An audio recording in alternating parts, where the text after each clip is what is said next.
Halo teman-teman semua, berjumpa lagi dengan... Bagaimana kabar kalian semua? Semoga dalam keadaan sehat selalu. Pada kesempatan kali ini, saya akan mencoba kembali untuk membahas sebuah alur cerita film. Dan film yang akan saya bahas sekarang yaitu berjudul The Outsider.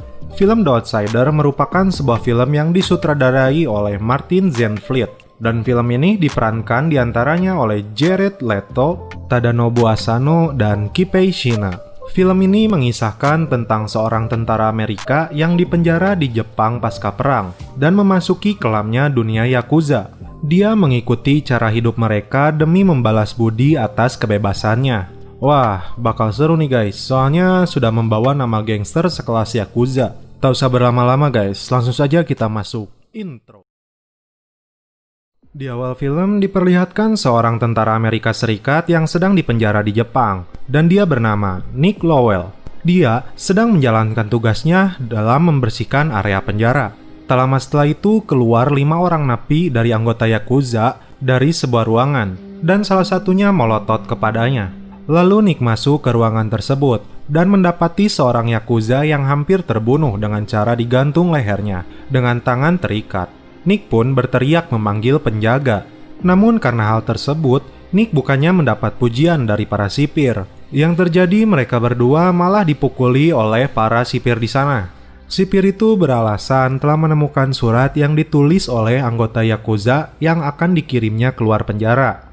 Dan di sisi lain, Nick yang tidak mengerti bahasa Jepang, dia pun harus merasakan ruang isolasi. Di ruang isolasi, anggota dari Yakuza itu menyebutkan namanya yang bernama Kiyoshi. Nah, di sini Kiyoshi meminta bantuan kepada Nick dalam merencanakan pelariannya dari penjara ini. Rencananya yaitu dia akan melakukan percobaan bunuh diri, lalu dia akan dibawa ke rumah sakit. Ketika di rumah sakit, saudaranya akan datang untuk membantunya. Dan Nick dijamin ketika dia lolos, saudaranya pun akan membantu Nick untuk keluar dari penjara itu. Di sini terlihat semua narapidana ini dipekerjakan untuk menambang hasil alam, berpindah tempat ke kamar mandi, dan terlihat beberapa Yakuza lainnya yang sebelumnya mencoba untuk membunuh Kiyoshi. Kembali lagi ke Nick dan Kiyoshi yang sedang berada di dalam ruang isolasi, dan kali ini mereka mulai melancarkan aksinya. Dengan sebuah besi yang telah diasah di lantai, Kiyoshi menyayat perutnya dan meminta Nick untuk memastikannya tetap hidup dan memanggil penjaga.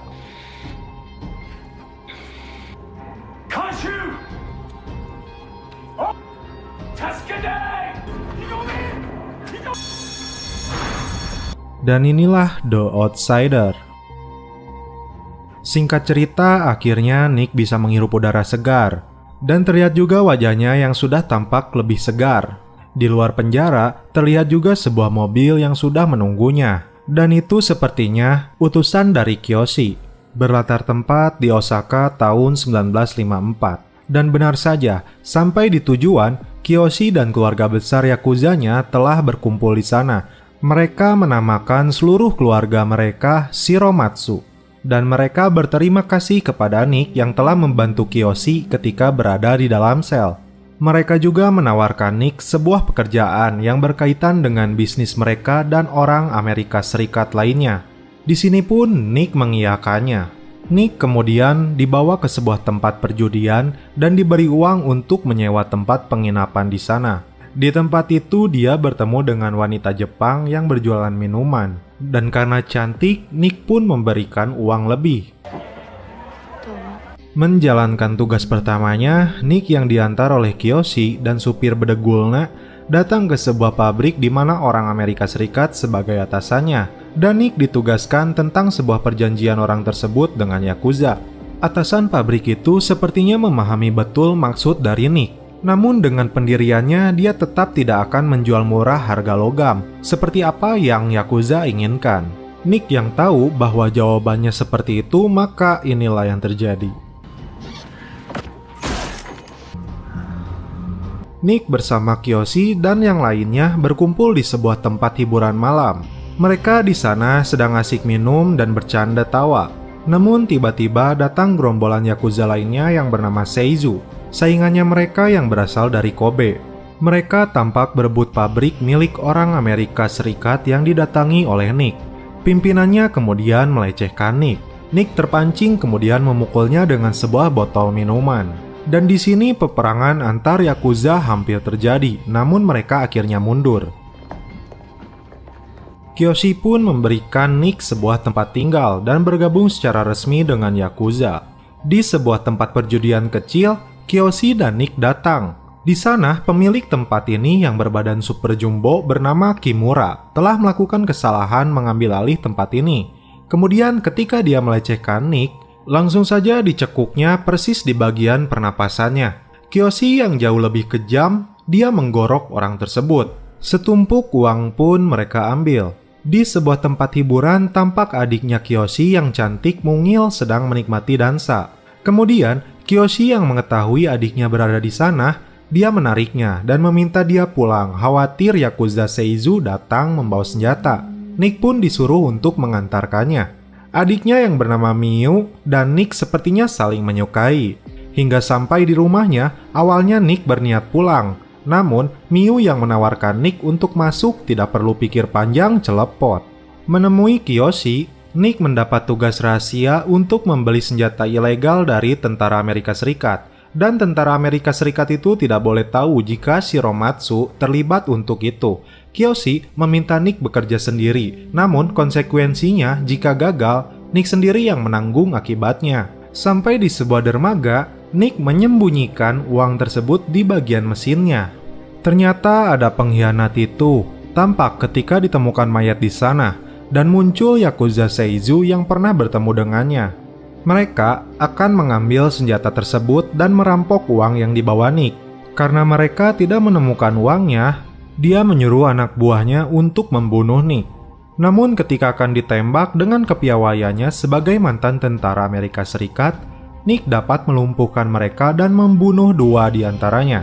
Keesokan harinya, dalam pertemuan besar bersama ketua Shiromatsu sekaligus ayah angkatnya Kiyoshi, terungkap bahwa ada pengkhianat di antara mereka yang membocorkan rahasia pembelian ini, dan orang tersebut belum ditemukan. Tapi Nick dan Kiyoshi masih dianggap bersalah. Harga diri seorang Yakuza diperlihatkan di sini. Ketika dia membuat kesalahan, maka memotong jari adalah simbolisnya.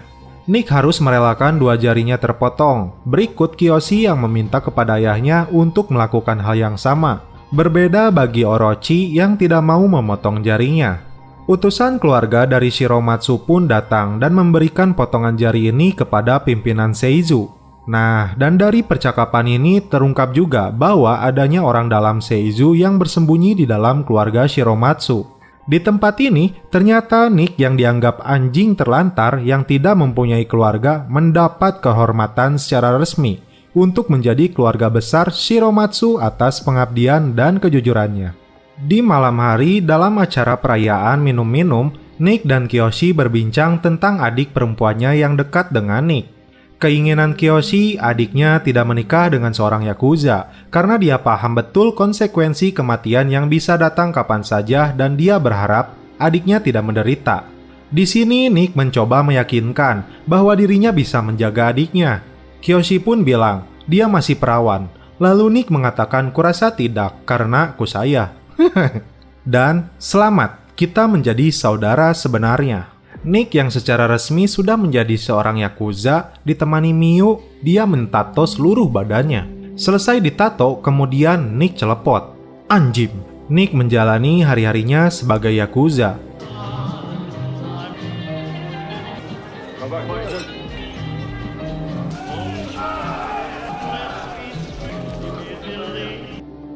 Di sebuah kereta bersama Miyu, dia bertemu anak buah Seizu yang dulu hampir membunuhnya di dermaga.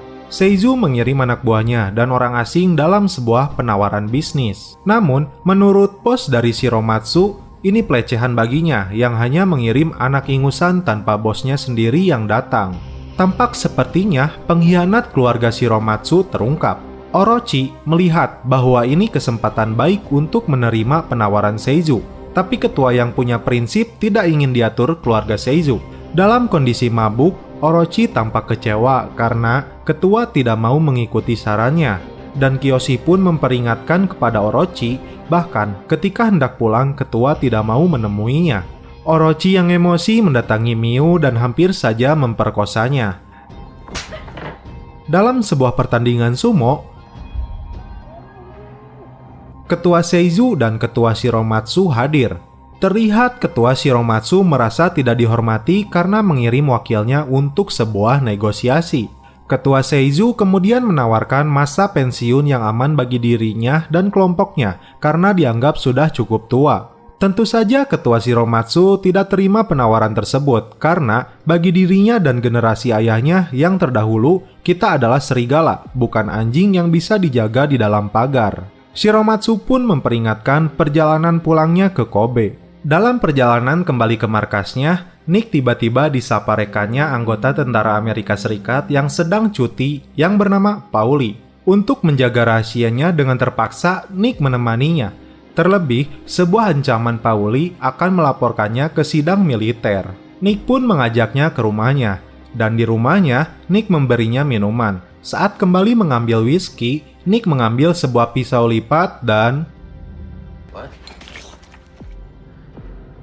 Sampai ke rumah Miu, Nick mendapati wajah Miu terluka, dan Nick memaksanya memberitahu siapa yang melakukan ini. Miu yang tidak mau berterus terang, dia hanya bilang bahwa dia sedang mengandung anaknya Nick. Karena hal ini, Miu malah meminta Nick untuk pergi dan meninggalkannya. Tentu saja Nick yang sudah menjadi seorang yakuza sejati, dia takkan berpaling. Dan di sini dia pergi menemui kakaknya Miu, Kiyoshi. Nick pun memberitahukan kehamilan Miu kepadanya dan akan menanggung konsekuensinya. Kiyoshi yang sudah menganggap Nick sebagai saudaranya kemudian memintanya masuk. Lalu, Kiyoshi mengambilkan 2 pedang samurai Daisho peninggalan ayahnya. Yang satu untuk membunuh dan yang satu lagi untuk bunuh diri. Kiyoshi selama ini menjaga adiknya dari dia masih bayi. Sekarang sudah saatnya Nick yang menjaga adiknya dan memintanya mengambil pedang itu. Ketika Nick sudah mengambil salah satu dari pedang tersebut, dia meminta satu permintaan terakhir Nick, yaitu membantu menguburkan Pauli. Oke, di sini kembali terungkap, pengkhianat Shiromatsu adalah Orochi. Dia bertemu dengan Ketua Seizu dan membuat kesepakatan jahat untuk menghancurkan Shiromatsu. Keesokan harinya, Nick dan Kiyoshi mengantar Ketua Shiromatsu ke sebuah toko pembuatan jas. Berada dalam ruangan ganti, Nick mengecek Ketua dan ternyata Ketua hampir saja dibunuh. Lalu Kiyoshi pun menembak pelakunya dan kemudian mengamankan Ketua masuk ke dalam mobilnya. Ketika akan menyalakan mobilnya, Yakuza dari Seizu datang dan menembak Kiyoshi hingga tewas. Beruntung Nick dan Ketua berhasil selamat. Di markasnya disebutkan beberapa nama yaitu Orochi, Yasushi, Banjo, Shuichi, Ryuhei, Taro, Ichiro, Kazuo, Yuta, dan Eiichi. Nah, di antara mereka ada 5 anggota yang berkhianat. Kelima anggota itu nyatanya telah bergabung dengan Seizu. Miu yang mengetahui kematian kakaknya Kiyoshi menangis histeris, dan misi balas dendam pun mulai dilakukan. Satu persatu para pengkhianat dan petinggi Seizu dibunuh. Karena aksi balas dendam ini, Seizu mengutus seorang bocil untuk menyampaikan pesannya. Seizu meminta pertempuran netral, tanpa senjata di sebuah dermaga untuk menyudahi perang. Sikap gentleman ditunjukkan Shiromatsu dan anggotanya untuk memenuhi undangan tersebut tanpa senjata.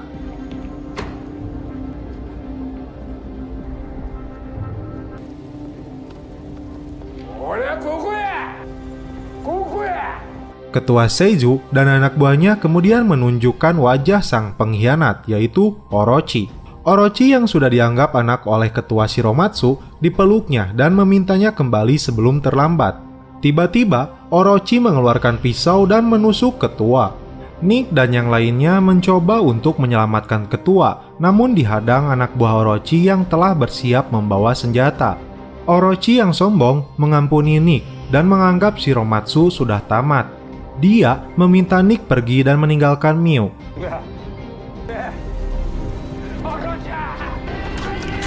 Dan Nick yang mencoba mengejar Orochi, alhasil kakinya ditembak. Polisi pun menghancurkan markas Shiromatsu.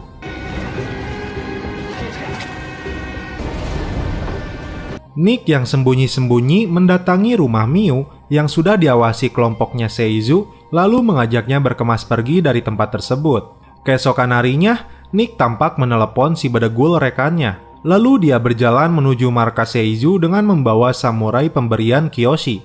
Dengan keberanian dan sifat kesatrianya, dia datang dan hendak mengajak Orochi bertarung. Awalnya kita berharap ada adegan pertarungan, namun ternyata Orochi menolak dan kembali memberikan samurai tersebut kepada si Nick. Tak berpikir panjang, samurai tersebut melesat dan memotong lehernya Orochi. Mampus! Seizu pun meminta yang lain menahan tembakan dan Nick pun bergegas pulang. Hingga sampai di sebuah tempat, tampak Miu dan sisa-sisa anggota Shiromatsu sedang melindunginya. Di akhir cerita, Nick yang datang dan berhasil membunuh Orochi, penghormatan kepadanya mengisyaratkan dia menjadi pimpinan baru Shiromatsu. Dan film pun berakhir. Oke guys, bagaimana menurut kalian alur cerita film dari The Outsider ini? Kesimpulan yang saya dapat karena saya dari awal cerita sudah banyak baceprot kepada kalian dan mungkin kali ini saya butuh kopai. Madep anjing, madep. Karena Panon juga sudah 5 watt, cukup sekian saya akhiri alur cerita film dari The Outsider ini. Salam penutup seperti biasa, mohon maaf bila ada kata-kata yang kurang berkenan di hati kalian, mohon dimaafkan ya. Salam perfilman duniawi, keep enjoy!